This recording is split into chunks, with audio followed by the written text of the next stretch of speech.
একটি আদর্শ ব্যাকটেরিয়ামের গঠনে তোমরা ব্যাকটেরিয়াটা অংশ পাও, যে অংশটার নাম হচ্ছে ক্যাপসিউল।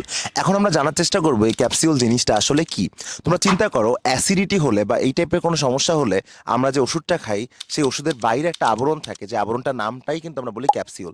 ঠিক তেমনি ব্যাকটেরিয়ার কোষ প্রাচীরের উপর আরও একটি পাতলা আবরণ থাকতে পারে, এই আবরণটার নামও কিন্তু ক্যাপসিউল।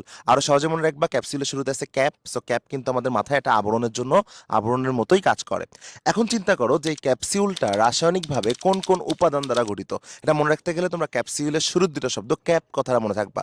এই ক্যাপের মধ্যে দেখো শুরুতে আছে ক্যা, এই ক্যার মধ্যে আছে কা, এই কা ফর কার্বোহাইড্রেট অ্যান্ড ক্যাপের পতে পলিপেপটাইড। তাহলে ক্যাপসিউল রাসায়নিকভাবে কার্বোহাইড্রেট এবং পলিপেপটাইড দ্বারা কিন্তু গঠিত। শেষে আমরা মনে রাখবো এই ক্যাপসিউলের কাজ কি।